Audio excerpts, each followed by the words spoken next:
Reportage énergie aujourd'hui avec nous par téléphone Sébastien Bailly, bonjour. Bonjour.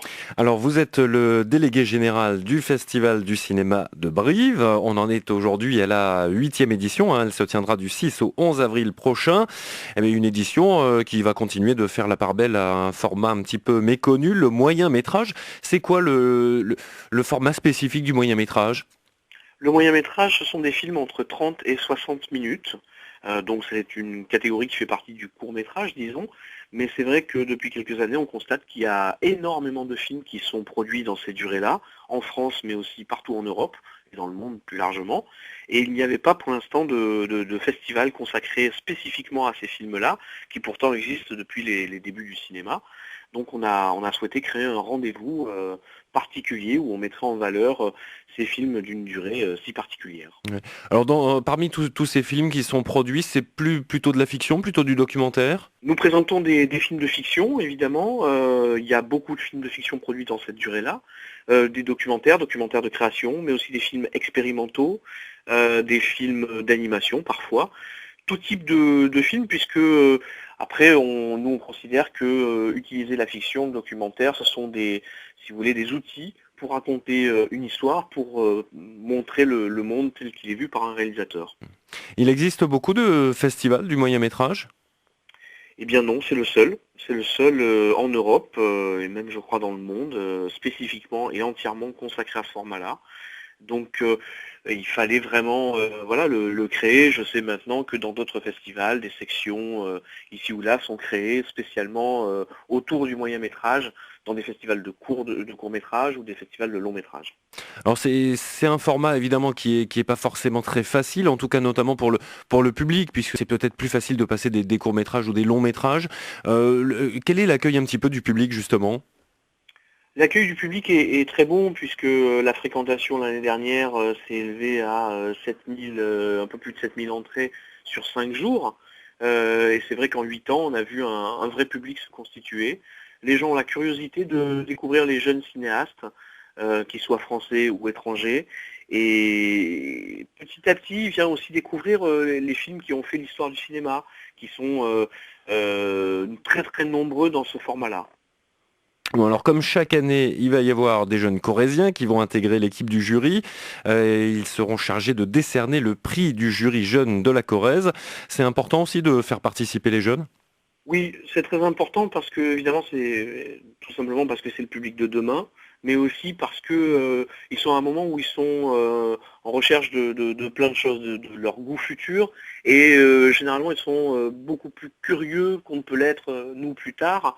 Et à ce moment-là, on peut leur montrer des choses très étonnantes à des collégiens ou à des lycéens. On peut leur montrer aussi bien des films expérimentaux que des films très grand public. Et pour eux, ça reste du cinéma. Ils font pas de distinguo, pour peu que ce soit accompagné et expliqué, ils veulent bien convenir que ça reste du cinéma globalement. Ouais. Comment ils sont choisis ces jeunes?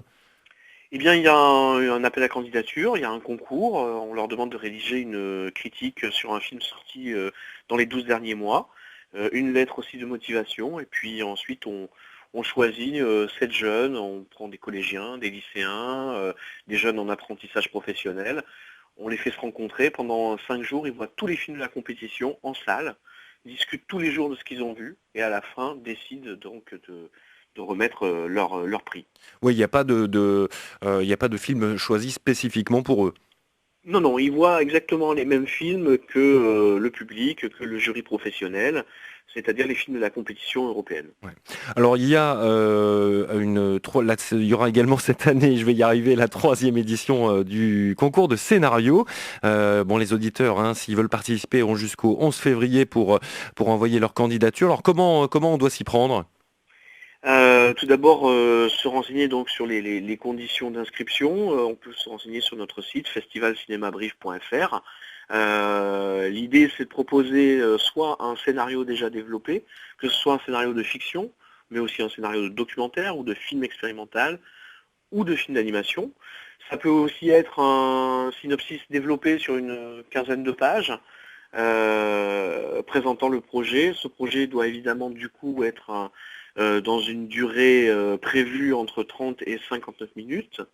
Et ensuite, tous ces documents doivent être transmis à la région Limousin qui est organisatrice du, du concours. Ouais. Mais il y a pas de limite d'âge, ce sont les seuls critères qui sont retenus?